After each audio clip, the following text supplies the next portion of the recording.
l'étude de l'évangile de Jean. Et cette étude, nous la menons conjointement avec l'étude de la Genèse que nous faisons l'après-midi.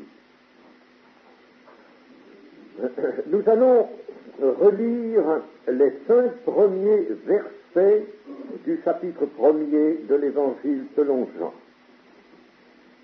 Au commencement était la parole, et la parole était avec Dieu, et la parole était Dieu. Elle était au commencement avec Dieu. Toutes choses ont été faites par elle, et rien de ce qui a été fait n'a été fait sans elle. En elle était la vie, et la vie était la lumière des hommes.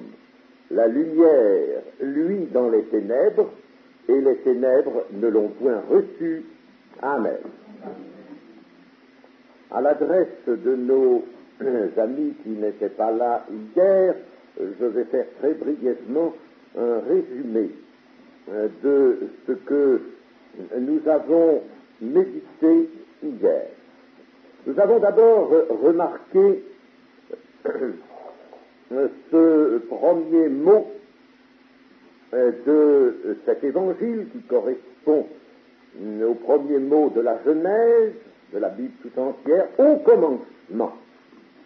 Et nous avons dit que ce commencement n'était pas exactement le même que celui de la Genèse, puisque la Genèse nous fait assister à la création des cieux et de la terre. Or, il y a tout lieu de penser avec l'Écriture, nous avons vu dans le Proverbe 8 notamment, qu'il y avait des premières œuvres de Dieu, des œuvres antérieures à cela, à la création du ciel et de la terre, c'est-à-dire du cadre de vie de l'homme. Et ce commencement, c'est le tout premier commencement des œuvres de Dieu. C'est-à-dire avant qu'il existât quoi que ce soit, eh bien, qu'est-ce qu'il y avait? La parole. Était la parole, au commencement. Avant que Dieu ait agi, ait créé quoi que ce soit, il y avait la parole. Elle était là. Elle est incréée, cette parole. C'est nous mettre en présence, avons-nous dit, n'est-ce pas, de l'éternité. J'ai rappelé que le mot éternel, dans la langue, il faut le savoir, il faut savoir quel est le sens des mots qu'on manie et dont on se sert. Éternel, ça ne veut pas dire seulement qu'il va durer dans l'avenir sans fin, mais ça veut dire qu'il n'a pas eu de commencement. Consultez le dictionnaire et vous verrez cela.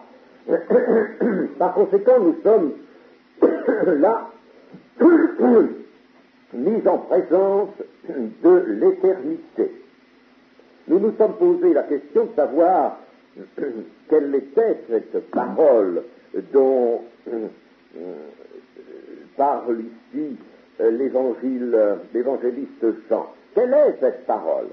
Et nous avons été amenés à reconnaître que cette parole n'est pas un principe, n'est pas un moyen d'explication employé par l'évangéliste Jean, mais que cette parole est une personne.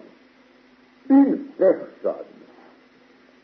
Déjà là, nous voyons donc apparaître dans la révélation que nous donne Jean, cette révélation sublime de Jean. Jean a été conservé longtemps après les autres apôtres. Les autres apôtres, Pierre notamment, ont agi tout de suite. Lui, le Seigneur l'a laissé mûrir. Si je veux qu'il reste jusqu'à ce que je vienne, avait dit le Seigneur. Et Jean a écrit son évangile, ses épîtres et l'Apocalypse, tout à fait à la fin, en dernier. Ce sont les derniers livres. Il avait mûri pour cela. Le Seigneur l'avait laissé mûrir un peu dans l'ombre. Et en effet, la partie de la révélation qui a été confiée à cet écrivain sacré, Jean, est sublime et magnifique. Elle touche au cœur même de la pensée de Dieu. Donc, nous sommes en présence ici d'une parole de quelqu'un qui est appelé parole, mais qui est une personne. La parole, donc, nous dit Jean, était avec Dieu. Nous voyons donc ici deux personnes. Si la parole est une personne, Dieu est une personne, la parole était avec Dieu, voilà deux personnes qui étaient ensemble. Et tout de suite, Jean ajoute, mais la parole était Dieu. C'est quelque chose de mystérieux, quelque chose de bien difficile, certes, à saisir, mais il faut d'abord l'accepter par la foi. Plus tard, dans le développement de vos connaissances, ces choses prendront leur racine. Vous les assimilerez, mais commençons par les accepter par la foi. La parole donc était avec Dieu et la parole était Dieu. Pourquoi Jean est-il poussé à nous dire cela? Parce que il va nous montrer la parole, qui est une personne, dans une œuvre qui lui est propre. Il va en quelque sorte, si vous voulez, l'éloigner de Dieu. Mais avant de le faire, il veut nous dire, attention, elle était avec Dieu et elle était Dieu. Elle a la même identité que Dieu, bien qu'étant une personne séparée. Nous avons justifié cette conception qui est la seule conforme à la vérité, conception d'une parole qui est une personne, nous l'avons justifiée par différentes citations dans l'évangile de Jean, précisément. Nous avons cité notamment, je rappelle une seule de ces citations, Jean 17,5, et maintenant toi, Père, puisque Dieu n'est pas reçoit ce nom de Père. Et maintenant, toi, Père, glorifie-moi auprès de toi-même, de la gloire que j'avais auprès de toi avant que le monde fût, avant que le monde fût mis en existence. J'étais auprès de toi et je disposais d'une gloire. C'est cette gloire que parle ici le Seigneur Jésus-Christ. Mais le Seigneur Jésus-Christ parle ici hors de son humanité, si je puis m'exprimer ainsi, puisqu'il parle d'un temps qui est antérieur à sa venue en chair, à son incarnation. Par conséquent, n'est-ce pas, vous voyez là, ici, dans ce verset, très nettement, que Jésus, en tant que parole, en tant que fils, si vous voulez, mais laissons-lui cette désignation de parole, puisque nous sommes dans l'évangile de Jean. Là, nous étudions l'évangile de Jean, laissons-lui cette désignation de parole. Eh bien, cette parole, donc, est une personne qui s'exprime devant le Père et qui rappelle qu'elle était là avec le Père, mais elle n'est pas à confondre. Ici, la révélation ne veut pas que nous confondions la parole et le Père, bien qu'ils soient un. Il faut au contraire, nous sommes invités à les distinguer. Et chers amis, si j'insiste là-dessus, c'est parce que d'ailleurs, il faut bien que nous comprenions ce début de l'évangile de Jean, il est tellement important. Mais en plus, si nous avions vu dans nos milieux évangéliques les bases sûres, solides, par enseignement de la parole de Dieu, nous ne verrions pas ce que nous voyons aujourd'hui, des gens portés à tout vent de doctrine. Des gens, n'est-ce pas, qui, parce que d'aucuns viennent d'ailleurs et leur parlent du baptême au nom de Jésus seul, et démolissent ce qu'on a appelé la Trinité, parce qu'on n'aime pas ce mot Trinité. Moi non plus, je l'aime pas. Mais je ne suis pas là pour lutter contre des mots, contre des moulins à vent. Mais nous sommes là, n'est-ce pas, pour nous mettre en présence des grandes réalités révélées. Eh bien, s'il y avait eu plus d'enseignement dans nos milieux, on n'aurait pas vu ce qu'on voit aujourd'hui, des gens emportés. Chers amis, c'est très beau d'évangéliser, c'est très bien. Mais dans notre mouvement, nous avons ce souci d'évangéliser, pas celui d'instruire. C'est M. Marcel Roux qui l'a déclaré lui-même, il y a un an.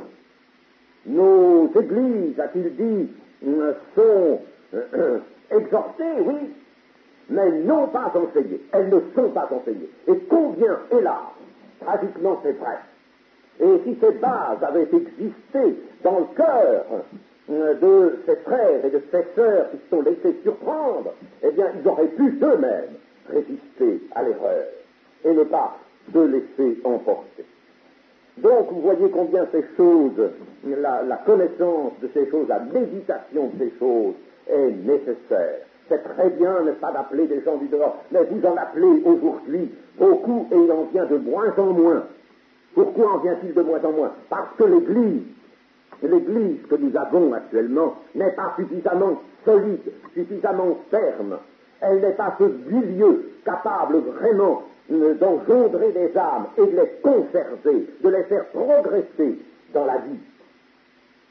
C'est pour cela. Et puis, disons aussi, c'est que les résistances dans le monde ont durci d'année en année. Elles durcissent ces résistances. Il y a dans le monde actuellement des courants, une mentalité générale qui se fortifie sur la terre et qui est celle de l'Antichrist, qui vient bientôt.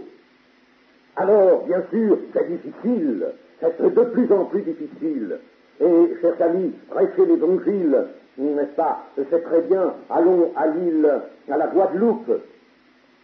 Nous y réussirons. J'y étais allé, moi, en 63. J'avais senti combien il était urgent de prêcher l'Évangile là-bas. Là, n'est-ce pas, la mentalité de la terre n'est pas établie encore. Vous allez en Afrique, dans certaines régions de l'Afrique, vous pouviez aussi y apporter l'Évangile avec grand succès. Jacques Giraud l'a fait.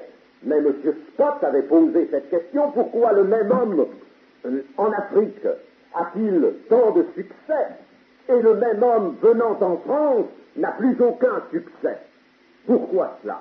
Est-ce parce que la France ou l'Occident sont des pays trop évangélisés? Non, c'est parce que la mentalité de l'Antichrist y est plus forte qu'ailleurs. Elle n'a pas encore suffisamment pénétré chez ces peuples qui n'ont pas d'instruction. Et c'est peut-être ce qui fait aujourd'hui leur avantage. N'est-ce pas? Ils n'ont pas d'instruction, ces peuples de l'Afrique, et ils sont encore capables de s'ouvrir à l'Évangile. Mais c'est pour peu de temps. C'est pour peu de temps. Eh bien, chers amis, sachons que nous avons besoin, dans ces temps de la fin, d'une connaissance de la parole de Dieu. Connaissance mise en pratique, bien sûr, mais il faut la connaissance. Ainsi donc, la parole est une personne. C'est ce qui explique, n'est-ce pas, que nous puissions lire par exemple ceci: ton trône, ô Dieu, est à toujours, le sceptre de ton règne est un règne d'équité. Tu aimes la justice et tu es la méchanceté. C'est pourquoi, ô Dieu, ton Dieu Taouin, vous voyez deux dieux en somme qui se parlent l'un l'autre. C'est clair, c'est le psaume 45 qui est repris dans l'Épître aux Hébreux, dans le commencement de l'Épître aux Hébreux. Tu aimes la justice et tu es la méchanceté. C'est pourquoi, ô Dieu, ton Dieu Taouin. Voilà donc, n'est-ce pas, le Dieu que nous appelons le Père, qui s'exprime à l'adresse de quelqu'un. Ce quelqu'un, dans les psaumes, est désigné comme le Fils, dans le psaume 2. Et ici, c'est le plus beau des fils de l'homme, n'est-ce pas? Mais avant de naître parmi les fils de l'homme, celui-là existe déjà, et son nom est la parole de Dieu. L'Apocalypse le dit d'ailleurs, chapitre 19, son nom est la parole de Dieu. C'est son nom, mais c'est une personne. Avant qu'Abraham fût, je suis. Avant qu'Abraham fût, je suis. Avant qu'Abraham, et bien entendu, les pharisiens, n'est-ce pas, de dire: comment tu n'as pas 50 ans, toi, et tu prétends que tu existais avant Abraham? Mais qu'est-ce que ça veut dire, ça? Mais oui, la parole était Dieu. Elle était avec Dieu, mais elle était Dieu. Mais la parole est une personne. Toutes ces choses se préciseront par la suite. Acceptons cela de l'évangile de Jean maintenant.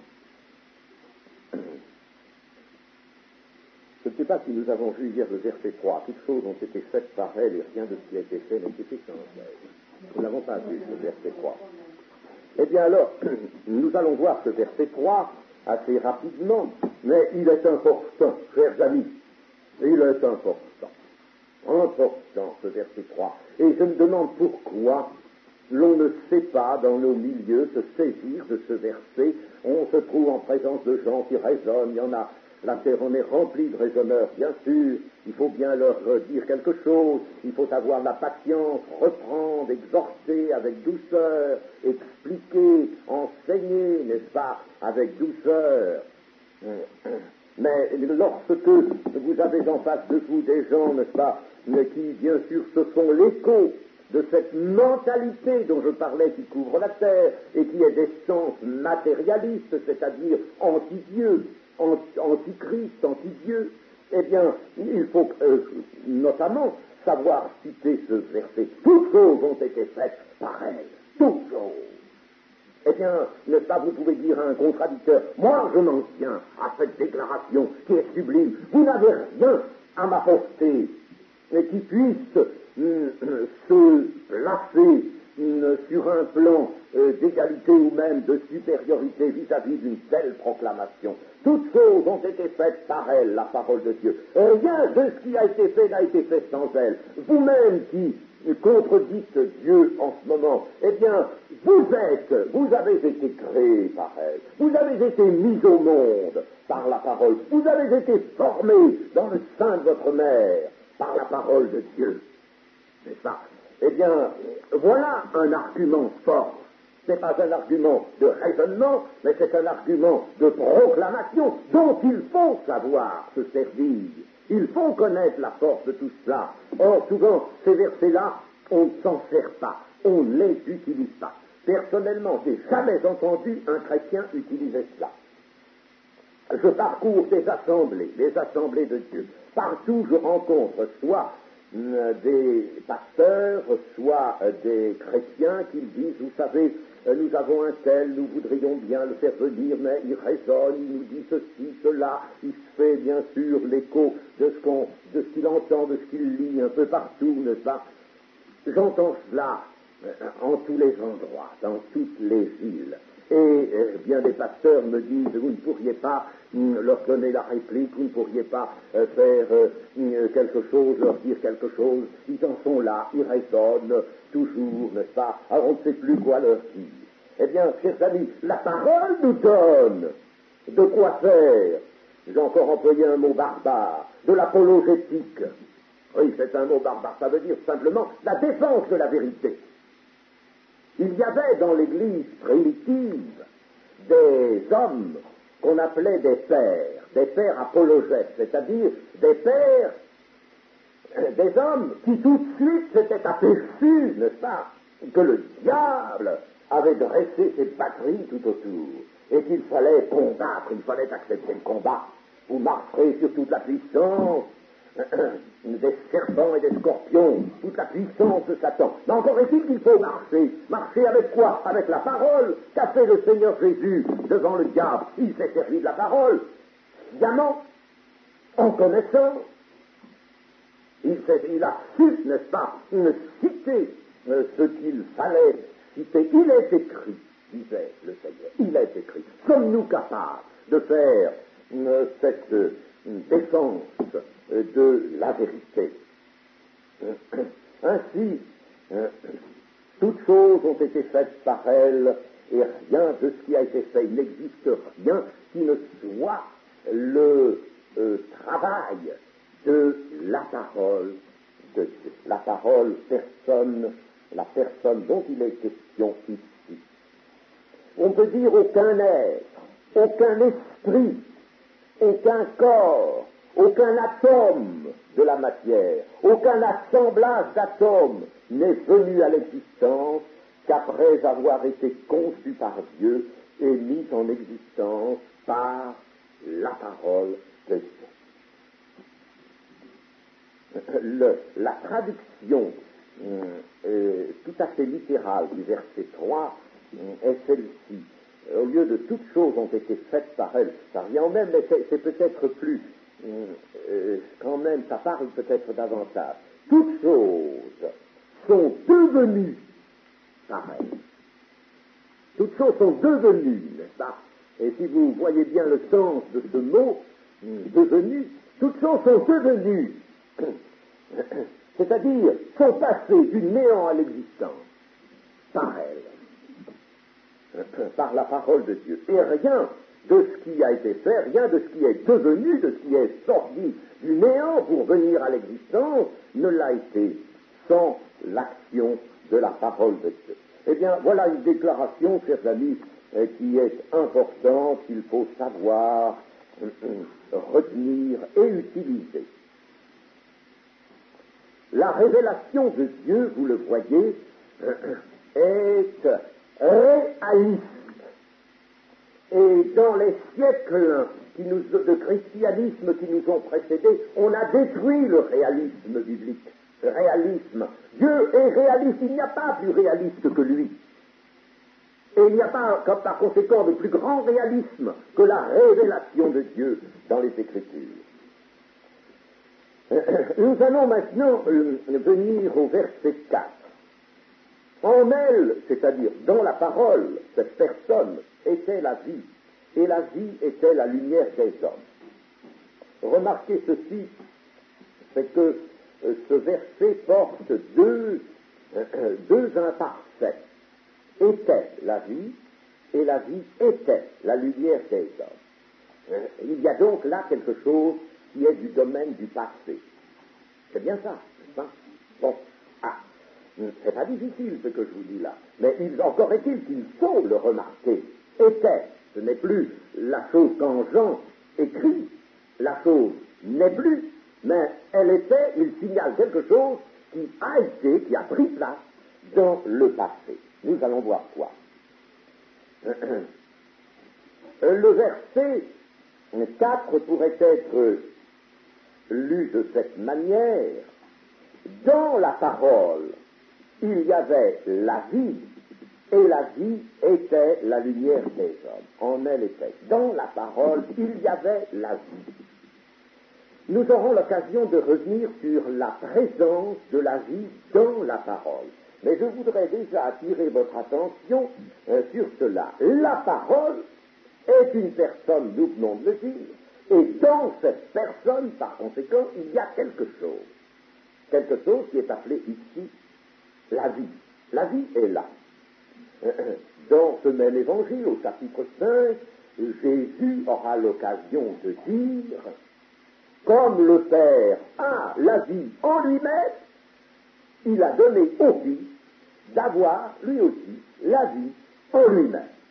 Donc la vie est en lui-même. N'identifions pas, par conséquent, Dieu et la vie, puisque la vie, c'est quelque chose qui est en Dieu ou en la parole de Dieu. N'est-ce pas? Quelque chose qui est à la fois dans le Père et dans le Fils. Par conséquent, si quelque chose est ce n'est pas, on ne peut pas identifier ce quelque chose avec la personne elle-même. Je vais là au-devant d'une erreur encore commise. Hein? Me prenant souvent des versets d'une façon, les utilisant d'une façon trop littérale, on a fini par identifier Dieu et la vie. Mais Dieu est au-dessus de la vie. Allons. Dieu possède la vie par excellence. Mais il possède, mais il est au-dessus, Dieu est au-dessus de tout. Et si vous identifiez Dieu et la vie, vous limitez, vous rabaissez Dieu, quoique la vie soit quelque chose d'immense, de magnifique. Dieu est au-dessus de tout. Et il faut bien, n'est-ce pas, laisser Dieu à sa place. Il domine le temps, il domine tout ce qui existe, il domine même la vie. Mais la vie, il en est source et il en est le maître. La vie, il faudra que je consacre un temps à vous l'expliquer, lentement, parce que j'ai eu l'occasion d'interroger, comme ça m'arrivera peut-être si vous interrogez, ça c'est chose. Nous avons des exercices à faire, vous savez, nous l'avons fait l'an dernier. Et il m'est arrivé d'interroger donc des personnes, des frères, des sœurs, sur la vie, et d'entendre les réponses, des réponses très incomplètes, souvent même aberrantes. ce qui m'a montré une chose, c'est qu'on prend ce mot, on le lit dans les évangiles, et il y est abondamment dans l'évangile de Jean, n'est-ce pas? On entend des déclarations du Seigneur Jésus qui portent ce mot, n'est-ce pas? Celui qui a le Fils à la vie, directement passé de la mort à la vie, puis on ne sait pas ce que c'est que la vie. Avouez que c'est un petit peu extraordinaire. Et pourquoi? Parce que nous n'avons pas demandé à Dieu et à l'Écriture, et à l'Esprit de Dieu et à l'Écriture de nous renseigner là-dessus. Nous avons laissé, en somme, la chose passer. Oui, la vie, on se contente d'une petite notion qu'on en a, la petite notion ordinaire qu'on en a, mais elle est incomplète, elle n'est pas bonne. Il y a une notion biblique de la vie qu'il faut connaître. La vie véritable, c'est quelque chose d'immense. Et si nous la connaissions, mes amis, la vie, eh bien, il arriverait certainement ceci, c'est que nous ne verrions pas parmi nous tant de chrétiens attachés plus à leur existence sur la terre qu'à cette vie véritable qui a son prolongement dans l'éternité, mais qui nous est déjà donnée ici-bas. Or, je vois, écoutez, je suis obligé de le dire, il faut dire les choses telles qu'elles sont. On voit des gens beaucoup plus attachés à l'existence terrestre, qu'on appelle la vie, et qu'à cette vie qui est en nous et qui doit nous projeter, nous engager dans le royaume de Dieu, c'est-à-dire dans l'éternité. Alors, si nous savions la valeur de la vie dans la bouche du Seigneur, la vie, eh bien, si nous savions celui qui croit en moi a la vie éternelle, eh bien, si nous avions vraiment connaissance de cette grande chose qu'est le don de la vie par Jésus-Christ, il me semble que nous serions plus facilement détachés de quelque chose de précaire, de quelque chose qui nous retient précisément loin de la véritable vie qu'est l'existence de la terre. Pour comprendre ce mot vie, donc je ne vais pas m'y attarder tellement aujourd'hui, mais je me réserve, je vous préviens, je me réserve de vous parler de la vie. Il faut que je vous en parle, parce que nous sommes, je vous l'ai dit, n'est-ce pas, désireux, pendant cette retraite, de nous instruire essentiellement sur le thème création, salut et vie. Voilà notre thème. Alors, nous avons la Genèse à l'étude, nous avons l'évangile de Jean, nous aurons encore quelques autres livres, et nous allons nous informer de du vif, peut-on dire, de la révélation de Dieu. Pour comprendre le mot vie, il faut d'abord distinguer, comme je viens d'y faire allusion, entre l'existence et la vie. Voyez-vous, bibliquement, il y a une différence. Et cette différence est très sensible. Seulement, la Bible ne nous donne pas de définition, ou très peu. Elle nous donne une définition de la foi, dans les Hébreux, par exemple. Mais pas de définition de l'amour, pas de définition de la vie, pas de définition de la justice, pas de définition de la sanctification. Vous ne trouvez pas de définition dans l'Écriture. Pourquoi cela? La Bible ne veut pas nous enseigner d'une manière didactique, c'est-à-dire comme des écoliers. Ce ne sont pas des matières d'enseignement des connaissances humaines, ce sont des connaissances qui viennent de Dieu, connaissances qui s'adressent au cœur. Eh bien, il n'y a point de définition, mais la connaissance de l'ensemble des Écritures vont former en nous les notions attachées à ces mots: justice, sainteté, sanctification, vie, amour, etc. Ces notions vont se construire, autrement dit, la vérité va se construire dans nos cœurs. Si nous méditons la parole dans son ensemble, non pas une partie déterminée, mais toute la parole, jour et nuit, nous n'aurons pas trop de temps pour faire tout cela. Jour et nuit, médite-la jour et nuit. Heureux l'homme qui médite la parole de Dieu jour et nuit. Il est comme un arbre planté près d'un courant d'eau. Il donne son fruit dans sa saison. Et son feuillage est resplendissant. Et le Seigneur d'ajouter, tout ce qu'il fait lui réussit. Alors, le secret du succès dans ce monde, du succès dans l'œuvre de Dieu, dans le service de Dieu, c'est là, d'être comme cet arbre planté qui va prolonger ses racines jusque dans le cours d'eau, et le cours d'eau, ce sont les fleuves d'eau vive, l'Esprit de Dieu, plonger ses racines là, et qui nourrit. L'existence et la vie sont deux choses différentes. Un être vivant qui est créé reçoit l'existence. Il reçoit l'existence. Mais la vie, c'est une puissance immatérielle, qu'elle soit physique ou spirituelle. Et je vous montrerai comment on peut rapprocher la vie physique, la vie des corps, de la vie spirituelle. Et combien aussi nous sommes dans l'erreur souvent en établissant arbitrairement des séparations entre ce qui est charnel, disons-nous, à tort souvent, ou ce qui est matériel et ce qui est spirituel.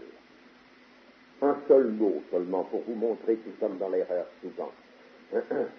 La mort du Seigneur Jésus, qu'est-elle? Une mort dans son corps. Dans son corps.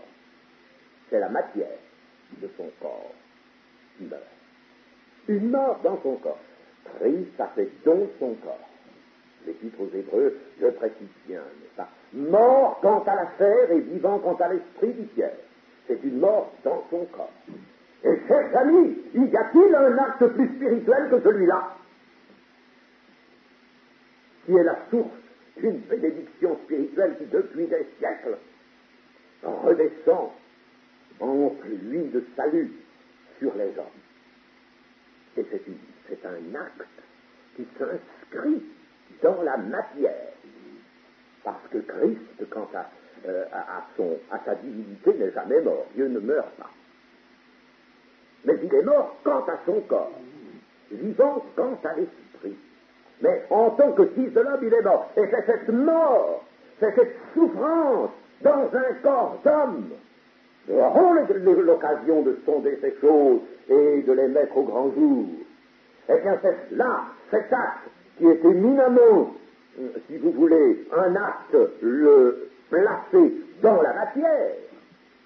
C'est cet acte-là qui est source de bénédiction spirituelle. Le salut des âmes tient à cela. Le salut des âmes. Vous voyez par conséquent que entre ce qui est physique et spirituel, méfions-nous. Méfions-nous, n'est-ce pas, entre ce qui est matière et esprit. Nous avons des distinctions absolument fausses et arbitraires. Et cela, toujours la même chose, parce que nous n'avons pas eu suffisamment d'enseignement. C'est le défaut d'enseignement qui fait cela. Chers amis, si Dieu me dit retire cet objet et mets-le ailleurs, si c'est Dieu qui me le dit, je le fais. C'est un geste qui se situe sur la terre. Eh bien, si c'est Dieu qui l'a dit, je fais quelque chose de spirituel. De spirituel. Ça, c'est spirituel. Et si je déplace cet objet moi-même de ma propre initiative, le même geste, et vous en trouverez des exemples dans l'Écriture, eh bien c'est charnel, c'est pas spirituel, parce que c'est moi qui l'ai voulu. C'est pas Dieu. Vous comprenez? Ce qui est spirituel, c'est ce qui est de la volonté de Dieu, même si ça doit s'accomplir et s'exécuter dans le registre des choses matérielles ou terrestres. Eh bien, j'en reviens à l'existence. L'existence, donc, n'est-ce pas, c'est ce que reçoit un être qui a été créé. Quant à la vie physique ou spirituelle, elle est une puissance immatérielle. Une puissance immatérielle, une puissance. Je ne vais pas lui donner un autre mot. Nous aurons l'occasion d'y revenir, mais acceptons cela pour l'instant. Nous verrons que cette puissance est invisible par elle-même. Nous verrons tout cela, étudierons. Mais cette puissance immatériel, par sa présence, maintient l'existence des êtres créés. Voyez-vous, la vie, c'est donc plus que l'existence, puisque l'existence peut prendre fin, mais la vie, elle continue, elle. C'est ça. Et nous en arriverons ainsi à justifier ce que le Seigneur veut nous montrer. Mais qu'est-ce que ça peut faire que des gens tuent le corps, du moment que l'âme, elle, n'est pas tuée, n'est pas mise dans la mort, n'est pas jetée dans la géhenne? Qu'est-ce que ça peut faire? Ils ne peuvent rien faire de plus que tuer votre corps, monsieur. C'est pas bien grave. Hein? C'est la vie du Seigneur, c'est pas toujours le nôtre. Pas toujours le nôtre, n'est-ce pas? Mais ils ne peuvent pas faire grand-chose de plus que ça, ils ne peuvent rien faire de plus. Ceux qui ont martyrisé des hommes de foi, qu'est-ce qu'ils ont fait? Ils ont détruit leur corps. Et puis quoi? Ils les ont introduits plus vite dans la vie véritable et éternelle. N'est-ce pas? Par conséquent, attention, la vie, c'est quelque chose qui est à pied d'œuvre, qui est là, en nous, puissant, qui maintient l'existence, aussi bien l'existence physique que l'existence, si vous voulez, à toujours l'existence véritable, qu'on appellerait, si vous voulez, l'existence de l'âme, mais l'âme qui est promise à une résurrection. Ça. Ainsi, la vie est beaucoup plus que l'existence. Vous comprenez? La vie, n'est-ce pas? Ce principe de vie, il y a des gens qui sont en existence, et que dit la parole d'eux? Ils sont morts dans leurs offenses et leurs péchés. Ils sont morts. Ce sont des morts vivants. Ce sont des gens qui ont un petit élan de vie physique, et puis c'est tout, leur âme est dans la mort. Leur âme touche au séjour des morts. Alors, ces gens-là, eh bien, la parole leur est adressée pour les vivifier, le salut. Mais quand ils ne sont pas vivifiés, ils sont des morts vivants. Ils existent, si vous voulez, mais ils existent pour mourir. Ils vont vers la mort, ils se dirigent vers la mort. L'existence et la vie, vous comprenez la différence? Que la vie, c'est ce principe qui émane de Dieu comme une puissance maintenant l'existence. Et quand nous vivrons dans l'éternité, je souhaite que vous viviez tous, qui êtes ici, et d'autres avec, eh bien, lorsque nous vivrons dans l'éternité, chers amis, pourquoi connaîtrons-nous l'éternité? Parce que le Seigneur aura mis en nous une vie qui ne se perd plus, qu'il ne retirera plus. Vous ne pourrez plus mourir. Vous serez comme les anges. Nous verrons les conditions de cela, mais Dieu le fera, n'est-ce pas? La vie est plus que l'existence. Apprenons cela et ne nous intéressons pas à l'existence terrestre surtout de nos pauvres personnes.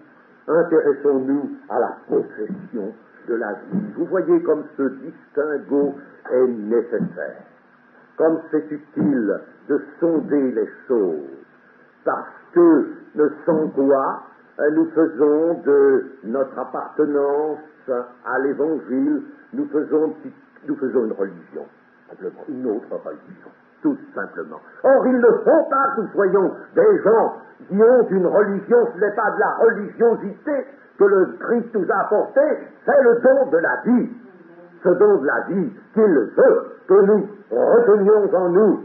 Saisis la vie éternelle, saisis-la, dit Paul à Timothée. Pourtant, il est sauvé, Timothée, à ce moment-là. Oui, saisis-la, garde-la bien, accroche-toi à cela.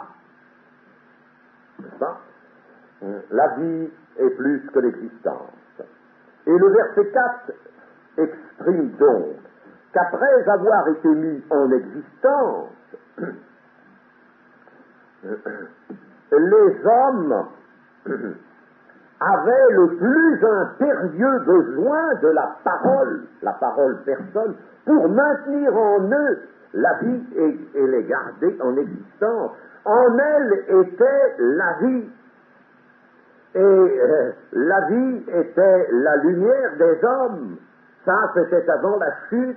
C'était les dispositions prises par Dieu en faveur de sa créature nouvelle, l'homme, et l'humanité qui allait sortir de lui. En elle était la vie. Si tu avais su ça, ô homme, si tu ne t'étais pas laissé prendre un conseil pernicieux, si tu n'avais pas mis à la place de la parole de ton Dieu qui t'avait dit « Ne mange pas de cela, de ce fruit », si tu n'avais pas mis une autre parole qui te dit « Mais mange donc », parce que tu verras, tu deviendras comme des dieux, vous viendrez comme des dieux, n'est-ce pas? Si tu n'avais pas fait cela, eh bien tu avais cette assurance que la parole qui est la vie était ta lumière à toujours. Tu aurais eu cette parole qui ne t'aurait pas abandonné, mais qui t'aurait constamment tenu par la force de Dieu dans la vie. Tu ne serais pas mort. Mais autrement, il y avait le verdict de Dieu. Si tu touches à ce fruit, tu mourras. C'est-à-dire la parole de Dieu, alors cessera de jouer son office pour toi. Si l'homme était resté saint, la vie véritable, totale, ne lui eût jamais fait défaut. Mais Dieu doit dire aux hommes qu'ils sont morts à cause de leurs offenses et de leurs péchés. La vie était la lumière des hommes. La notion de lumière dans la Bible, c'est encore, vous voyez, une chose qui n'est pas définie. Voilà encore quelque chose, nous ne trouvons pas de définition. Et cependant, la notion doit se préparer, se construire dans nos cœurs. Le Saint-Esprit vous conduira dans toute la vérité, le Paraclet, ça vous conduira dans toute la vérité, a dit Jésus, dans toute, exactement, textuellement, dans toute la connaissance de la vérité. Rien ne restera dans l'ombre pour vous si vous suivez le Paraclet, le Saint-Esprit. Le Saint-Esprit n'est pas là seulement pour redonner des émotions et pour faire parler en langue, si bon que cela soit, puisque Dieu l'a voulu ainsi, ou pour faire prophétiser, c'est excellent aussi, ou pour qualifier, c'est très bon, tout cela c'est nécessaire, mais ce sont des voies, des moyens. Ce sont des voies. Tandis que le Saint-Esprit a bien d'autres missions à remplir auprès de nous, vous conduire dans toute la connaissance de la vérité, vous faire sonder les profondeurs de Dieu. Viens avec moi, c'est le guide envoyé par Dieu. Une fois que Christ a implanté son ministère sur la terre et est retourné au Père, alors je vous enverrai le Consolateur, le Paraclet. Et lui, il va vous conduire, c'est le guide de Dieu, il va vous conduire dans ce domaine, dans ce palais magnifique de la vérité. Il va vous faire découvrir toutes ces splendeurs pour vous amuser, pour visiter cela comme on visite un musée. Non, mais parce que vous en avez besoin, parce que la vérité, qu'est-ce qu'elle fait? Elle sanctifie. La vérité, vous ne pouvez pas être sanctifié sans la vérité. Il vous conduira dans la connaissance, toute la connaissance de la vérité. Eh bien, la notion de lumière est difficile à saisir. Je ne me propose pas ce matin de vous la faire comprendre par définition, ce n'est pas ce que Dieu veut. Je vous en dirai quelque chose, mais nous en reparlerons de cette lumière. Vous verrez ce qu'elle est par rapport à la vie. Disons simplement que l'expression lumière, le mot lumière ici, c'est une expression très riche, qui ne veut pas dire, comme d'aucuns l'ont pensé, que c'est une vie morale seulement, n'est-ce pas? La notion de lumière serait une notion morale à l'heure créée, n'est-ce pas? Vie dans la lumière, ça veut dire une vie morale. Oh, mes amis, alors, nous tombons de bien haut. La morale, mais c'est une chose nécessaire. Mais c'est le moins qu'on puisse nous demander. Il y a des gens qui ont la beauté morale et qui ne sont pas les enfants de Dieu. Il y en a. Il y en a eu plus dans les temps passés qu'aujourd'hui, que tout ce corrompt. Mais il y en a encore. Il y en a encore. Il y a des gens plus charitables que vous, parmi les enfants de ce siècle. Il y a des gens plus charitables que nous. Il y a des gens qui font peut-être plus de fautes pour les autres que nous, qui se dévouent davantage. Il y a des gens qui sont honnêtes. Il y a des gens qui, enfin, ont ce souci de la morale. Mais ils ont refusé la parole. Et ils n'ont pas Dieu Ah, c'est une chose difficile à comprendre, peut-être, cela. Et les gens du monde ne comprennent pas, n'est-ce pas, avec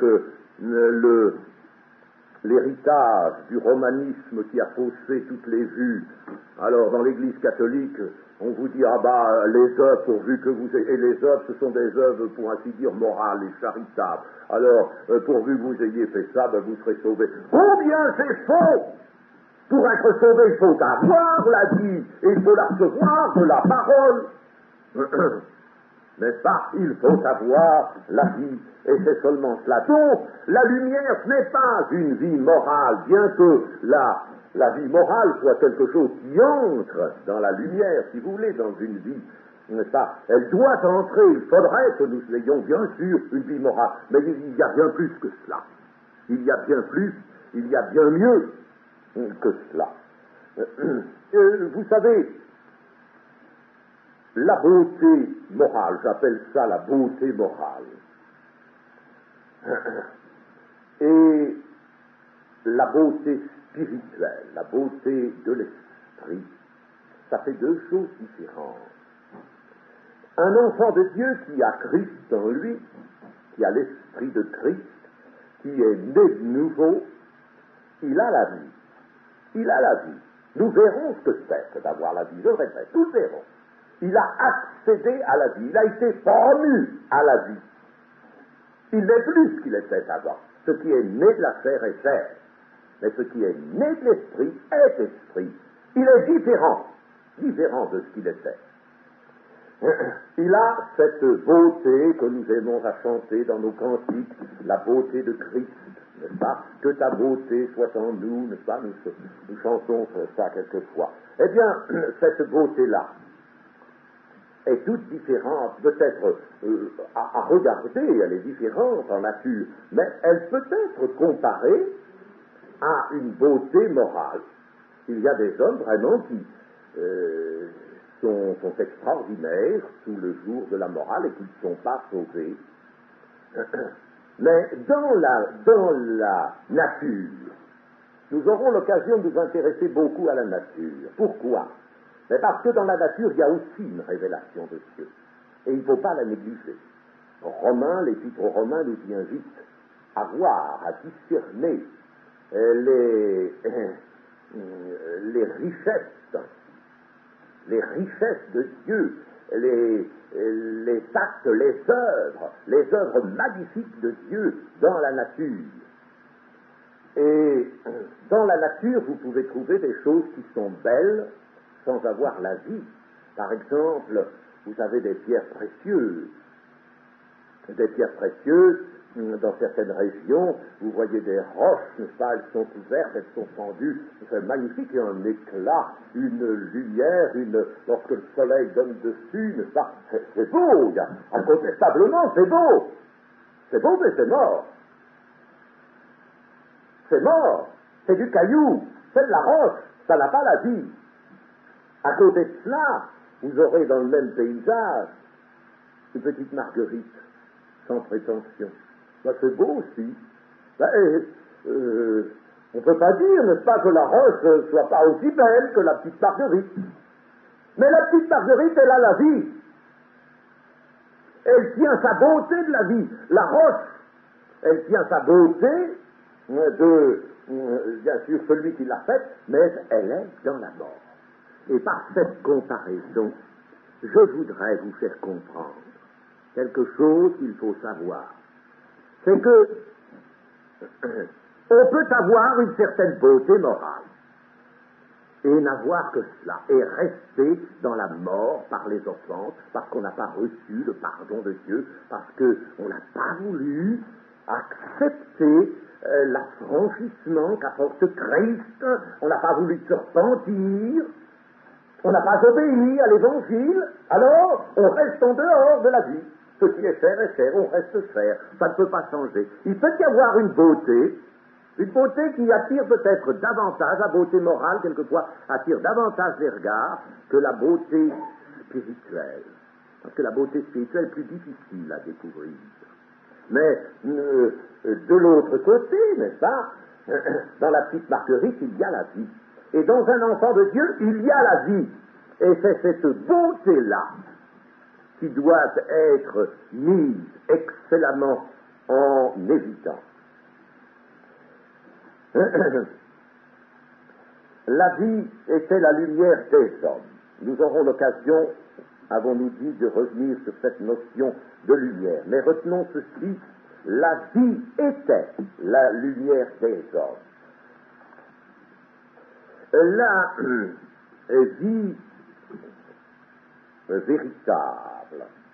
La vie véritable, donc, était la lumière des hommes. Le verset 5 nous dit, la lumière luit dans les ténèbres, et les ténèbres ne l'ont point reçue. Là, on terminait par ce verset. La lumière luit dans les ténèbres. Qu'est-ce à dire? Eh bien, la vie véritable, apportée par la parole, personne, qui est une personne divine, la vie véritable apportée par la parole, qui devait être maintenue parmi les hommes, soutenue. Nous avons dans les Colossiens, nous avons dans les Hébreux, cette assertion magnifique qu'il faut saisir, n'est-ce pas? C'est que Christ, qui est la parole de Dieu, cette chair, eh bien, Christ soutient toutes choses par sa parole vivante. Il soutient, il maintient en existence. Et c'est ce qui aurait été fait dans l'humanité. La lumière, lui, dans les ténèbres. C'est un report, bien sûr, à la Genèse. Voyez combien il est intéressant d'étudier la Genèse en même temps que l'évangile de Jean. Du côté de la Genèse, nous allons voir essentiellement la création physique, la création matérielle, et du côté de Jean, nous allons voir surtout alors la création nouvelle, la création, si vous voulez, le retour à la vie véritable, le travail de l'esprit. Eh bien, donc, la vie véritable, c'était le vœu de Dieu, l'intention de Dieu, qui avait été apportée par la parole, devait être maintenue par cette parole, et elle était la lumière des hommes. Or, cette lumière jaillit au sein des ténèbres. Dans la Genèse, n'est-ce pas, nous voyons que la terre était couverte de ténèbres, nous verrons cet après-midi, et puis Dieu dit, et la lumière, que la lumière soit, et la lumière fut. La lumière jaillit du sein des ténèbres. Eh bien, c'est ce qui s'était passé. Les ténèbres avaient été dissipées, écartées par ce jaillissement de lumière. Et cette lumière, les hommes l'ont dédaigné, l'ont laissé de côté, ils ne l'ont point reçu, ils n'en ont point voulu. Et dans le monde actuel, c'est la continuation de ce péché d'Éden. Le monde n'en veut pas de la lumière. Il ne veut pas de ce qui est essentiel, de ce qui est primordial. Il ne veut pas de ce qui serait son bonheur, de ce qui serait sa force, de ce qui ferait de lui vraiment des dieux, car la parole à ceux à qui elle a été adressée, c'est Christ qui le rappelle, n'est-ce pas? Eh bien, ceux à qui la parole a été adressée sont appelés des dieux, des fils de Dieu. Eh bien, l'homme n'a pas voulu de cela. Là, il y a là une puissante leçon pour nous. Est-ce que nous, aujourd'hui, nous avons conscience d'avoir besoin de cette lumière, le grand besoin, cette lumière apportée par le Christ? Et la recevons-nous réellement, chers amis? Je pose cette question. La recevons-nous réellement? Si nous la recevons, nous sommes engagés dans la sanctification. Si nous ne la recevons pas, nous ne sommes pas dans la voie de la sanctification. Si nous ne connaissons pas la valeur, la richesse, si nous n'avons pas la soif de cette lumière, nous ne pouvons pas être en voie de sanctification. Et ça, c'est une chose éminemment regrettable. C'est une chose terrible, tragique même. Attention dans l'Église.